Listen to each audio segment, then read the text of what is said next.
எல்லாருக்கும் வணக்கம். நான் எப்பயுமே சொல்கிற மாதிரி இல்லை, இந்த படம் உண்மையிலேயே எனக்கு ரொம்ப முக்கியமான படம். நீங்கள் பார்த்துருப்பீங்க.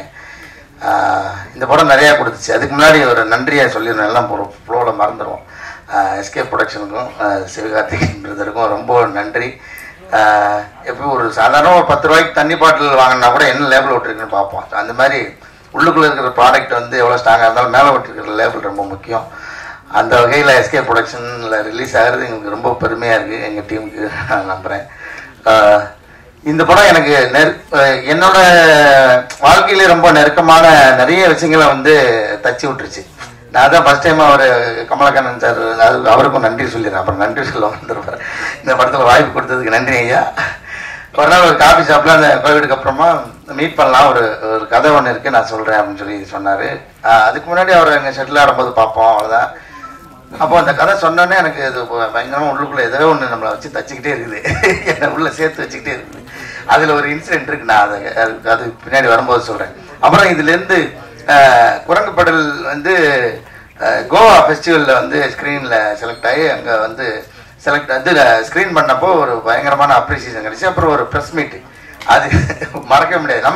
நம்ம ஊரில் தான் வந்து இப்படி பேசியிருக்கோன்னா, நான் அங்கே நமக்கு வந்து வட இந்தியா, அவங்களுக்கு வந்து தென்னிந்தியா, அப்படி தான் இருக்குது தனித்தனியாக. இப்போ நம்ம வடக்குனாவே ஹிந்தின்னு தான் நினச்சிட்டு இருக்கோம். அப்போ நாங்கள் ஒரு 5 பேர் அந்த ப்ரெஸ் கிளப்லேருந்து எல்லோரும் உட்காந்துருக்கும் போது, ஒன்று ஹிந்தியில் பேசுங்க இல்லை இங்கிலீஷில் பேசுங்கன்னு சொல்லி அந்த விரிவுரையாளர் எப்படி சொல்கிறதுன்னு தெரியல, அவங்க வந்து சொல்கிறாங்க, ஹோஸ்ட் பண்ணுறவங்க. அப்போ ஒருத்தர் சொல்கிறாரு, 2லேயுமே பேச மாட்டேன், நான் மராத்தியில் தான் பேசுவேன்ட்டாரு. இப்படி சொல்லுவீங்களா அப்படின்ட்டு. அவர் உண்மையில கடைசியில் அவரோட படத்தை பற்றி மராத்தியில் தான் பேசினார். அதுக்கப்புறம் நான் தப்பிச்சுக்கிட்டேன். ஓகே, நமக்கு 2மே வராது, அப்போ நான் தமிழில் தான் பேசுகிறேன். நான் சொன்னேன், எல்லாரும் அவங்கள கைத்துட்டாங்க. இப்போ எல்லா இடத்துலையும் இருக்குன்னு நினைக்கிறேன். நம்ம தான் வடக்கு இருக்குன்னு நினச்சிட்டு இருக்கோம். ஆனால் உள்ளுக்குள்ள அந்த ஒரு தனியாக அவங்களுக்கு இருக்கிற மொழி மேலே அவங்களுக்கு ஒரு அந்த பிடிப்பு இருக்க தான் செய்யுது. ஸோ அதை நான் அங்கே பார்த்தேன். அப்புறம் ரெட் கார்பெட்டில் நடந்து போகும்போது இது முடிஞ்சோடனே திருப்பி அடுத்த டீம் வந்து கிடா வந்தது. நான் அப்படி போனேன், இல்லை உங்களுக்கு முடிஞ்சிச்சு போங்க, நீங்கள் அவ்வளோதான் முடிஞ்சிச்சு. அந்த அவங்க அந்த ஹோஸ்ட் சொன்னாங்க, இல்லை நான் இந்த படத்துலையும் நடிச்சிருக்கேன் அப்படி. அங்கே ஒரு கன்ஃபியூஷன் ஆயிடுச்சு. ஆக்சுவலாக அந்த ஜூரிஸ்லாம் கூப்பிட்டு பாராட்டினாங்க, ஐயோ அதாவது நல்ல படங்களாக தேர்ந்தெடுத்துருக்கீங்க அப்படின்னு. ஆனால் உண்மையிலே சொல்ல போனால் நான் இதை தேடி இது இப்படி எனக்கு இப்படி பிடிக்கணும், அந்த இடத்துல இப்படி ஒரு பண்ணி இப்படி காட்டிடணும் அப்படிலாம் நான் பண்ணல.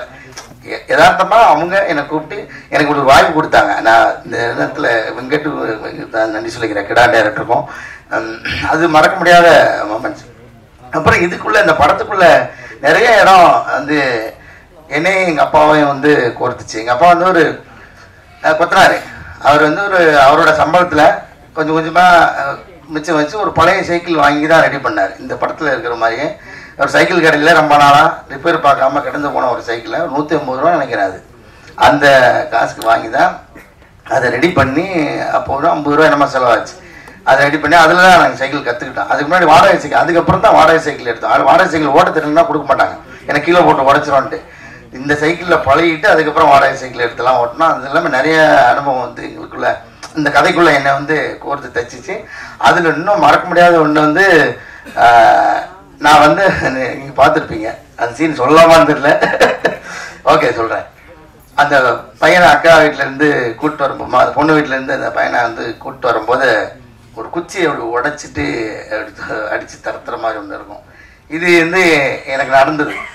அப்போ ஸ்கூலுக்கு போகிறதுக்கு காசு கொடுக்கத்தான், டெய்லி ஸ்கூலுக்கு போகிறதுக்கு 10 காசு கொடுப்பாங்க எங்கள் வீட்டில்.